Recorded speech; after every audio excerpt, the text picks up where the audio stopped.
ഏവർക്കും ഭൂലോകം ന്യൂസിലേക്ക് സ്വാഗതം. Chinese 1949 people's republic of China സ്ഥാപിക്കപ്പെടുകയും തായ്വാൻ ദ്വീപിലേക്ക് നാഷണലിസ്റ്റ് ഗവൺമെൻറ് നാടുകടത്തപ്പെടുകയും ചെയ്തതിന് ശേഷം രണ്ട് റിപ്പബ്ലിക്കുകൾക്കിടയിൽ കടുത്ത ശത്രുത നിലനിൽക്കുന്നു. ഒന്നാം തായ്വാൻ കടലെടുക്ക് പ്രതിസന്ധിക്ക് വെറും 3 വർഷത്തിനു ശേഷം 1958 ചൈനീസ് നാഷണലിസ്റ്റ് പാർട്ടിയിൽ നിന്ന് തായ്വാൻ്റെ നിയന്ത്രണം പിടിച്ചെടുക്കാൻ PRC വീണ്ടും ശ്രമിച്ചു.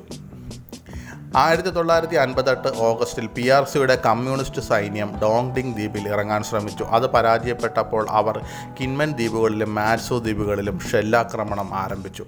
മറുപടിയായി തായ്വാന് പിന്തുണ പ്രകടിപ്പിക്കുന്നതിനായി അമേരിക്ക നിരവധി സൂപ്പർ സേബറുകൾ, വുഡുകൾ, സ്റ്റാർ ഫൈറ്ററുകൾ, കാൻബറാസ് എന്നിവ തായ്വാനിലേക്ക് അയച്ചതിൽ പുതുതായി വികസിപ്പിച്ചതും ഇപ്പോഴും രഹസ്യവുമായ AIM-9 Sidewinder air to air മിസൈലുകൾ ഘടിപ്പിച്ച നിരവധി പരിഷ്കരിച്ച F-86 സേബർ യുദ്ധവിമാനങ്ങളും ഉൾപ്പെടുന്നു.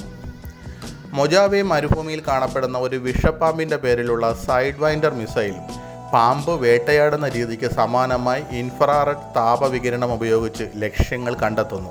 മിസൈലിൻ്റെ പേര് മരുഭൂമിയിലെ മണലിൽ സൈഡ് വൈൻഡർ പാമ്പ് അവശേഷിപ്പിച്ച ട്രാക്കുകളെയും സൂചിപ്പിക്കുന്നു. ഇത് പറക്കുമ്പോൾ മിസൈലിൻ്റെ കോർക്ക് സ്ക്രൂയിങ് ചലനങ്ങളുമായി സാമ്യമുള്ളതാണ്. പിന്നീട് AIM-9B എന്ന് നാമകരണം ചെയ്യപ്പെട്ട മിസൈലിന് 3 മൈൽ ദൂരപരിധി ഉണ്ടായിരുന്നു. നിലവിലുള്ള തോക്കുകളേക്കാൾ വളരെ കൂടുതലായിരുന്നു. കൂടാതെ 30 അടി ഫലപ്രദമായ സ്ഫോടന പരിധിയുള്ള 10 പൗണ്ട് ഫ്രാഗ്മെൻറ്റേഷൻ വാർഹെഡ് വഹിച്ചിരുന്നു.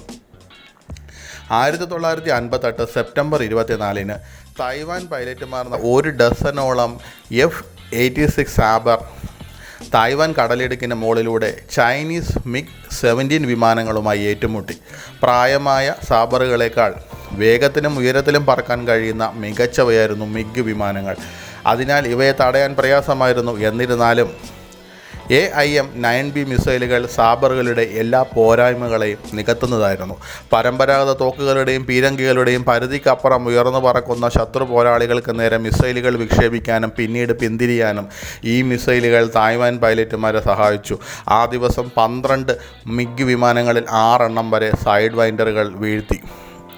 അപ്രതീക്ഷിത തിരിച്ചടിയിൽ അമ്പരന്നു പോയ അതിജീവിച്ച ചൈനീസ് പൈലറ്റുമാർ ബേസിലേക്ക് മടങ്ങി. അപ്പോഴാണ് ഒരു ജെറ്റിൻ്റെ ഫ്യൂസിലേജിൽ അപ്പോഴും ഒരു സൈഡ് വൈൻഡർ മിസൈൽ പറ്റിപ്പിടിച്ചിരിക്കുന്നത് അവർ ശ്രദ്ധിച്ചത്.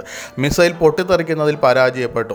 ചൈനക്കാർ അത് ശ്രദ്ധാപൂർവം പൊളിച്ചു മാറ്റി അതിൻ്റെ സാങ്കേതിക വിദ്യ റിവേഴ്സ് എഞ്ചിനീയറിംഗ് ചെയ്യാൻ ശ്രമിച്ചു.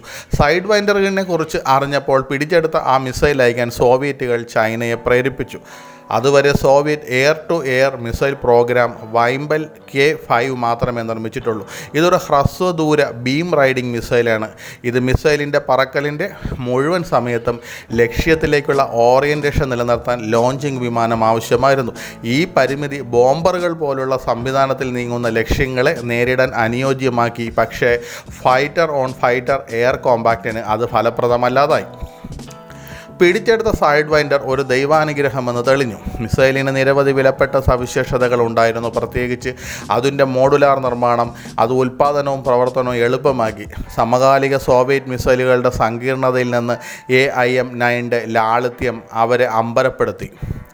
സൈഡ് വൈൻഡറിൻ്റെ ഇൻഫ്രാറെഡ് ഗൈഡഡ് ഹോമിംഗ് ഹെഡിൽ ഒരു ഫ്രീ റണ്ണിംഗ് എയറോസ്കോപ്പ് ഉണ്ടായിരുന്നു. കൂടാതെ അതിൻ്റെ സ്റ്റിയറിംഗ്, ഇൻഫ്ലൈറ്റ് സ്റ്റെബിലൈസേഷൻ സിസ്റ്റം എന്നിവ ഒരുപോലെ മികച്ചതായിരുന്നു. വൈംബൽ ടീമിലെ ഒരു എഞ്ചിനീയറിംഗ് ജെന്നഡി സ്കൊലോവ്സ്കി അഭിപ്രായപ്പെട്ടു, സൈഡ് വൈൻഡർ മിസൈൽ ഞങ്ങൾക്ക് മിസൈൽ നിർമ്മാണ സാങ്കേതിക വിദ്യയിൽ ഒരു കോഴ്സ് വാഗ്ദാനം ചെയ്യുന്ന ഒരു സർവകലാശാല തന്നെയായിരുന്നു.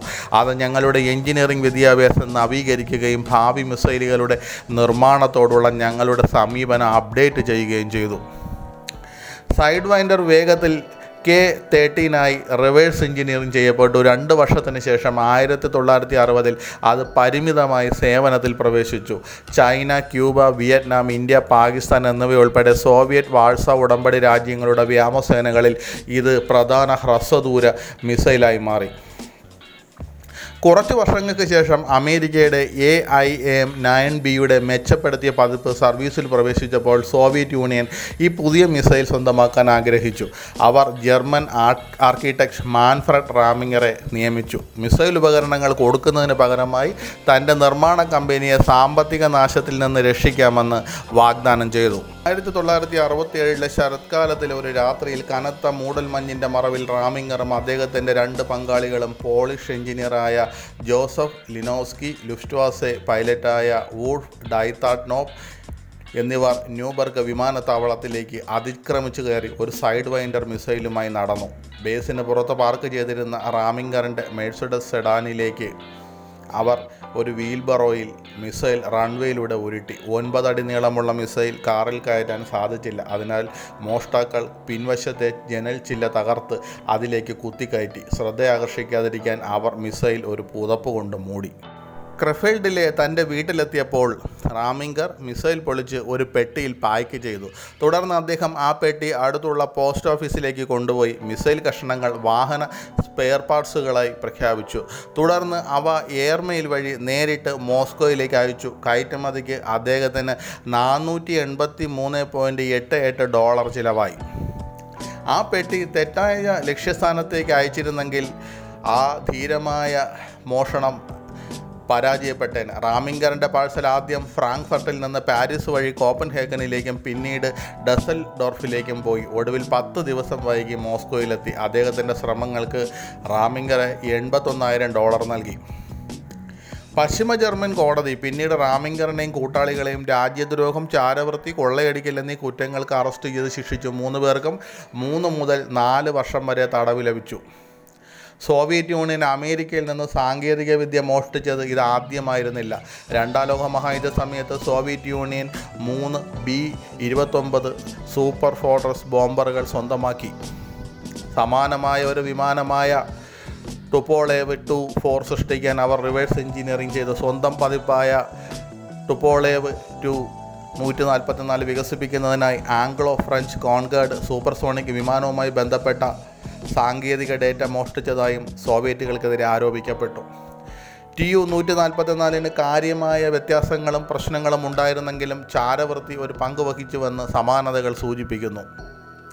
ശീതയുദ്ധകാലത്ത് സോവിയറ്റ് യൂണിയൻ പാശ്ചാത്യ സെമി കണ്ടക്ടർ സാങ്കേതികവിദ്യ നേടുന്നതിനായി വിപുലമായ ശ്രമങ്ങൾ നടത്തി.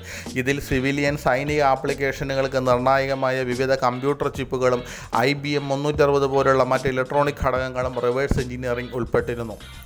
പടിഞ്ഞാറൻ രാജ്യങ്ങളിൽ ഉണ്ടായിക്കൊണ്ടിരിക്കുന്ന ദ്രുതഗതിയിലുള്ള പുരോഗതിക്കൊപ്പം മുന്നേറുന്നതിന് സോവിയറ്റ് യൂണിയൻ അത്തരം സാങ്കേതികവിദ്യയുടെ മോഷണം നിർണായകമായിരുന്നു. ചാരവൃത്തിയിലൂടെ പാശ്ചാത്യ സാങ്കേതികവിദ്യ നേടിയെടുക്കൽ സോവിയറ്റ് യൂണിയൻ്റെ സാങ്കേതിക കഴിവുകളെ ശക്തിപ്പെടുത്തുക മാത്രമല്ല, ശീതയുദ്ധകാലത്ത് വൻ ശക്തികൾ തമ്മിലുള്ള തീവ്രമായ മത്സരവും അവിശ്വാസവും എടുത്തു കാണിക്കുകയും ചെയ്തു.